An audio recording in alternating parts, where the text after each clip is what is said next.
I got interested in Celtic music when I was part of a folk club in Winnipeg, in Manitoba, in the late 70s, and was really smitten by the sound. My family history can be traced back to Inverness here, and then to Donegal, and then to Canada. But I found that my attraction to the music was more on a very instinctual level. And I would find that one of the first things I was to do in learning more about the Celtic sound was actually initially go to Ireland. And subsequently I've gone there several times over the years. And every trip seems to have embody its own set of adventures and misadventures. I think one of my most favorite ones, one actually occurred in that first trip where I was just endeavoring to get some money changed, and I'd been traveling by train, and I had stepped outside of the station, and a bus was parked on one side of this wide boulevard, and I went out to the bus and then up to the bus driver, and I asked him if there was a bank close by. And he replied by saying, Franklin, you go up here about 2 blocks and make a left-hand turn, you go up about another block and a half and make a right-hand turn, then you go another 2 blocks and make a left-hand turn on your right-hand side, you'll be sure to find a bank. And I looked at my watch and I said, gee, it's about 10 to 3, I wonder if it would still be open.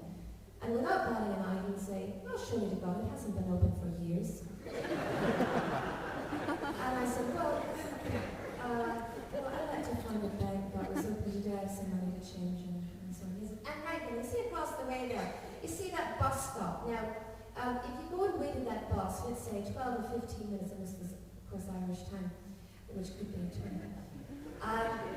If you wait over there about 12 or 15 minutes, there will be a bus that will come up there. Now when it does, get on board and ask the bus driver to take you to the centre of town, and you'll be sure to find a bank that's open.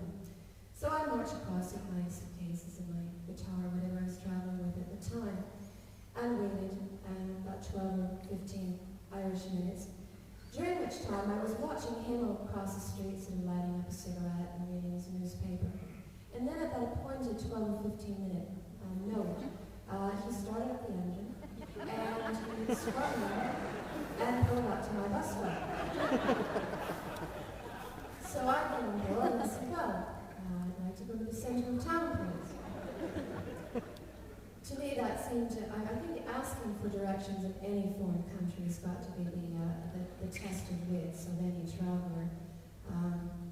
But I always found, and I've yet to spend more time here in Scotland, I certainly found the Irish, there was seldom a meanness of spirit. It was more, as a foreigner, they were testing you to see to what degree you were up for the sport.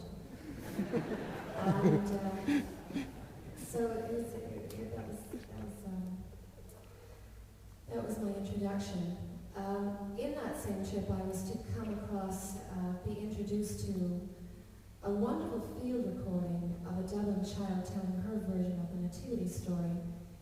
And when I heard this piece of dialogue, I was inspired to write a piece of music around it. At that point in time, I was considering writing a piece based on the plight of homeless people. And then this seemed to conjure the image, particularly for me, of the story of the matchstick girl at Christmas time.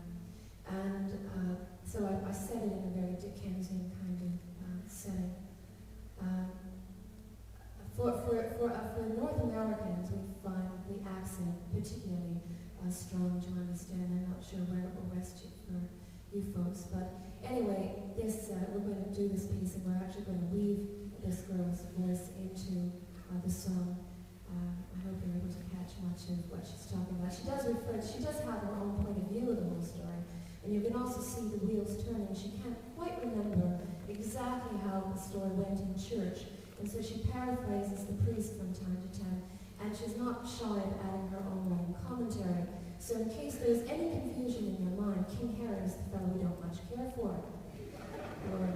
So anyway, this is a piece that Dickens took.